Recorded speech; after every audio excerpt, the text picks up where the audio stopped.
All right, well, joining me now is American Majority CEO Ned Ryun, along with American University Executive in Residence Capri Cafaro. It's great to have you both here. Absolutely. Thanks, Cheryl. Ned, we're going to get to some of the agenda items, but we should start with the book. Ned, this has been all over the airwaves. Michael Wolff was on the Today Show this morning, says he stands by his story. He says he has notes, he has recordings, he says, and that he had full access to the president. Well, first of all, Cheryl, I think I would call into question at least some of the portions of the book that I've read, having been in the White House quite a bit last year. The portions about Stephen Miller, the portions about Trump not knowing Boehner, I can tell you flat out are false. But again, at the same time, I mean, knock me over with a feather. Tempest in a teapot. There's palace intrigue in a White House. The fact that people might actually have big egos and competing interests and might actually have infighting and backstabbing.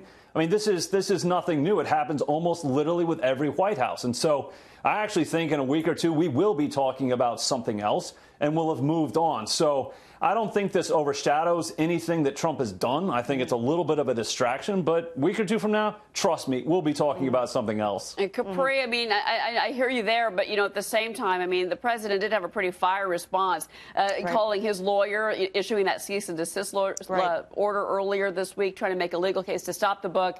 He wasn't successful. Book came out overnight. Look, I think that if President Trump wants to have the media focus on his agenda, which, there is a lot of success there, particularly on the economic side in regards to, the successes of the stock market, the passage of the tax bill, and the job numbers that have just come out, when he tweets and when he responds in that vociferous way, I think it gives, more fuel to the fire to cover the palace intrigue, so to speak, that Fire and Fury has brought to the forefront. So, I think that it's going to get coverage. There's no question that this book is going to get coverage because it's about the president of the United States. It's about the White House. And it obviously has a lot of, salacious, quote unquote, assertions in there. But, it's, I think, also incumbent upon the White House to stay focused. As much as I think that there is a desire to fight back, that fighting back is, I think, going to backfire.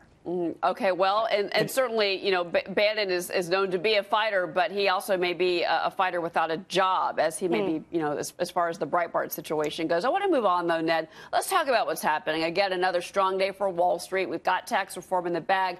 But obviously, one of the things they're going to be talking about, and we know they're going to be giving presentations on this, Mitch McConnell, Paul Ryan, are going to actually give at Camp David presentations to the president about the outlook for the 2018 midterms. Ned, if you were there in that room, what would you tell President Trump about the outlook for the Republican Party? First of all, I'd say let's be realistic about what major policy items are going to pass in a midterm year. Most of these elected officials lose whatever political courage they might have going into what is typically a tough year for the party that holds the White House. So I would say to Trump, be realistic. But I just wrote a piece on this, actually, Cheryl, at The Hill, about where I think Trump can get some wins in 2018 with or without Congress. And so I think he really needs to explore what he can do in changing some of the tax code in regards to nonprofit hospitals and costs of medical procedures. He can deal with the carried interest loophole through the tax code as well. He can do a lot of different beneficial things that will continue to be wins for his base. At the same time, keep doing what he's been doing on judges. Keep rolling back the regulations. I mean, he rolled back over or delayed 1,500 regulations last year.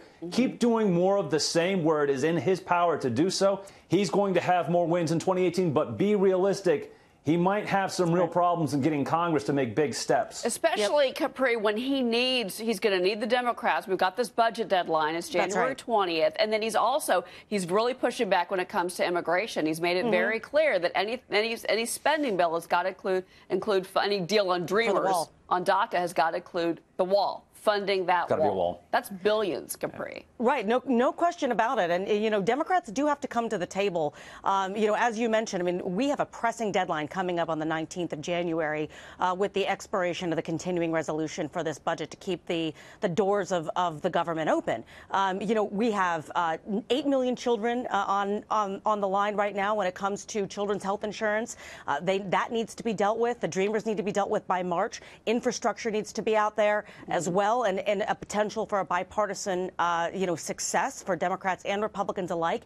But I will say this in regards to what Ned was saying about, the president doing what he can. Certainly, he has, whatever power that is bestowed upon the executive branch to make whatever kind of changes he wants. But that doesn't necessarily translate to the successes of Congress in a midterm election. Congress is at an all-time low when it comes to public approval. And I think that there is general frustration with Democrats and Republicans alike with their inability to compromise, their inability to govern, and their desire to continue to pass the buck. So unless they actually get something done, it's not necessarily going to help them win. Ned, I got about 10 seconds. The last thing I would say, though, if we have successive quarters at 4% GDP growth, people are seeing a noticeable net increase in their paychecks, and the market goes to, say, 26,000. Yep. I think Democrats are going to have a lot harder time in the 2018 elections than they're thinking they are right now. Yeah. Look, I'm not saying that it's going to be an easy road for Democrats in 2018. They need to come to the table, too. They're not.